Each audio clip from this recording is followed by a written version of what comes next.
اور عہد لینے کے بعد پوچھا کہ بھلا تم نے اقرار کیا اور اس اقرار پر میرا ذمہ لیا، یعنی مجھے ضامن ٹھہرایا؟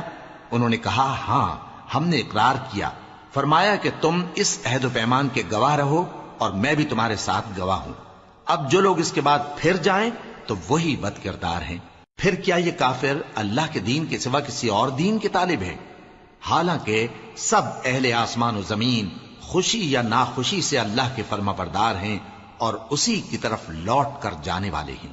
کہو کہ ہم اللہ پر ایمان لائے اور جو کتاب ہم پر نازل ہوئی اور جو صحیفے ابراہیم اور اسماعیل اور اسحاق اور یعقوب اور ان کی اولاد پر اترے، اور جو کتابیں موسیٰ اور عیسیٰ اور دوسرے انبیاء کو پروردگار کی طرف سے ملیں، سب پر ایمان لائے۔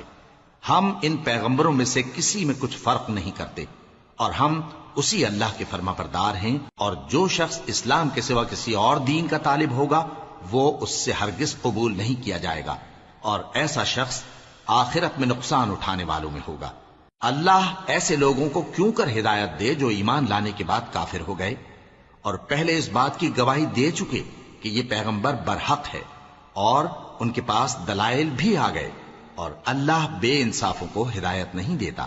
ان لوگوں کی سزا یہ ہے کہ ان پر اللہ کی اور فرشتوں کی اور انسانوں کی سب کی لعنت ہے، ہمیشہ اس لعنت میں گرفتار رہیں گے۔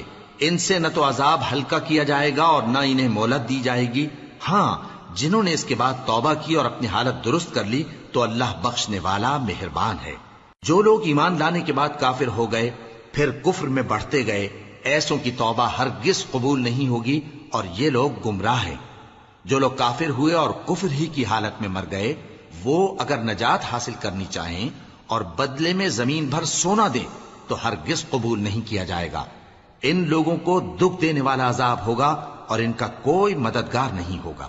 مومنوں، جب تک تم ان چیزوں میں سے جو تمہیں عزیز ہیں اللہ کی راہ میں خرچ نہ کرو گے، کبھی نیکی حاصل نہ کر سکو گے، اور جو چیز تم خرچ کرو گے اللہ اس کو جانتا ہے۔ بنی اسرائیل کے لیے تورات کے نازل ہونے سے پہلے کھانے کی تمام چیزیں حلال تھیں بجز ان کے جو یعقوب نے خود اپنے اوپر حرام کر لی تھی۔ کہہ دو کہ اگر سچے ہو تو تورات لاؤ اور اسے پڑھو، یعنی دلیل پیش کرو۔ اب جو اس کے بعد بھی اللہ پر جھوٹے افطرا کریں تو ایسے لوگ ہی بے انصاف ہیں۔ کہہ دو کہ اللہ نے سچ فرما دیا، پس دین ابراہیم کی پیروی کرو جو سب سے بے تعلق ہو کر ایک اللہ کے ہو رہے تھے اور مشرکوں میں سے نہ تھے۔ سب سے پہلا گھر جو لوگوں کی عبادت کرنے کے لیے مقرر کیا گیا تھا وہی ہے جو مکے میں ہے، بابرکت اور جہان والوں کے لیے موجب ہدایت۔ اس میں کھلی ہوئی نشانیاں ہیں جن میں سے ایک ابراہیم کے کھڑے ہونے کی جگہ ہے۔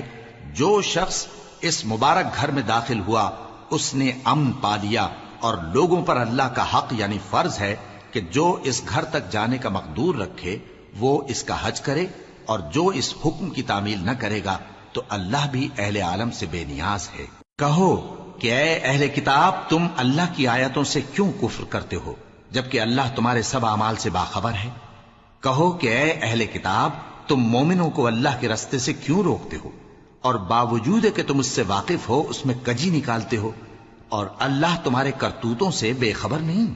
مومنوں، اگر تم اہل کتاب کے کسی فریق کا کہا مان لو گے تو وہ تمہیں ایمان لانے کے بعد کافر بنا دیں گے، اور تم کیوں کر کفر کرو گے جبکہ تم کو اللہ کی آیتیں پڑھ پڑھ کر سنائی جاتی ہیں اور تم میں اس کے پیغمبر موجود ہیں؟